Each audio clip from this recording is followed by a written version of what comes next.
Today we're going to explain to you what is the importance of deflating your tires. First of all, my vehicle is fitted with a 315/70 R17s on an 8J rim. Usually my pressures will be 2.4 bar. That's my normal range of pressure I would carry in a tire, front and rear. When we drive sand, I will drop to 0.8 bar, which is 12 psi. And the moment I struggle on sand, I will even go lower. In the Kalahari dunes, it was the first time in my life I really had to drop down to 0.3 bar. Are you sitting down? 0.3 bar, 5 psi. We were expecting debeating, in other words, the tire coming off the rim, and nothing of such sort happened. I would recommend 1.2 in mud. Now, if you travel in areas like Namibia where there's salt pans and stuff like that, if you all of a sudden get bogged down in this slosh of mud, if you're lucky enough, you would have deflated long before the time. So look at the area where you're driving. But if you're caught out, you're going to get bogged big time. We're driving a fair bit of rock. Now, the rocky trails we have,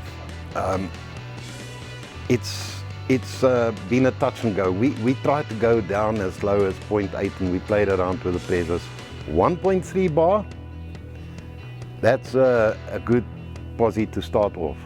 And I wouldn't lower easily lower than 1.1.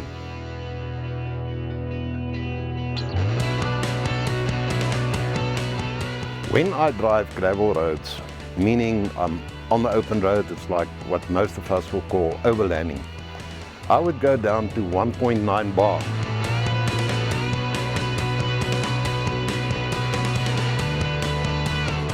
The second reason why I would deflate my tire, it's easier on your engine, because the car floats through whatever obstacle it's in or the terrain it's driving through. Third reason, and I see it a lot with farmers, guys that farm on their farm. They go up the mountain or they go in the bush where they drive and they don't deflate their tire because they're going to town just now or they're going to go to town tomorrow. You know, the lazy part of us, we don't want to deflate always. The hard part on your suspension. So when you drive hard tires, it shake you to hell and gone, and your car's shaking, your suspension is taking the hammering, your car's taking hammering, everything is rattling loose. So it's a good reason for you to deflate and make the drive a lot smoother. It's not always true in certain circumstances. If you deflate too low and it's like on where your momentum is too much, you can maybe lose control in your car.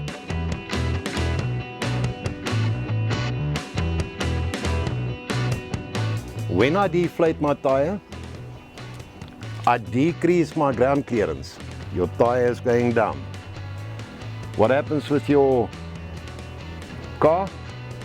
Your diff, everything, your undercarriage, everything is going a little bit lower. So every millimeter that you drop down, you are taking away some drivability of your car, clearance. Sidewall. If you drive too fast with low pressures on a tar surface, for example, you are looking for big crap. If you drive it and it heats or overheats, it causes friction between those components, eventually failure in the structure of your tire. The fifth reason why you would air down is there's a lot less wear on the trail itself, the trail that you drive, less damage to the environment. It's just easier. It doesn't, we call it in Afrikaans, grow so much. You don't dig holes, okay? It's just easier on the environment.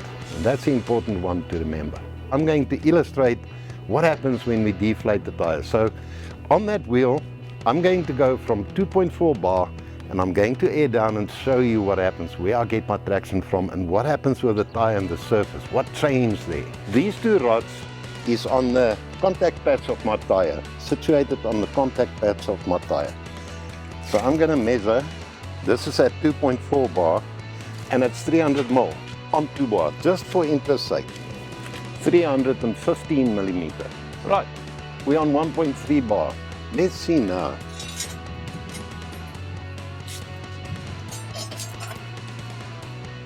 $332.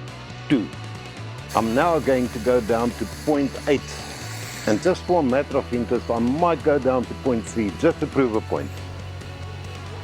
350 millimeters. Now what happened here is my contact patch of the ground, the surface, increased from 300 to 350 millimeter. That's how far I gained. And just that little bit made a big and a huge difference.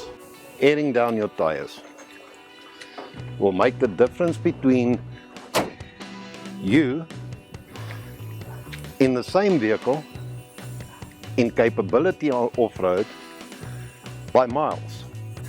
It's all about traction and proper tire pressures.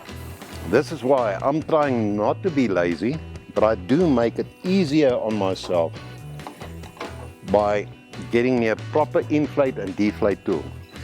In the Deflate 4 system I got here, it works brilliantly, perfect for deflating, perfect for inflating. Do it, don't be lazy.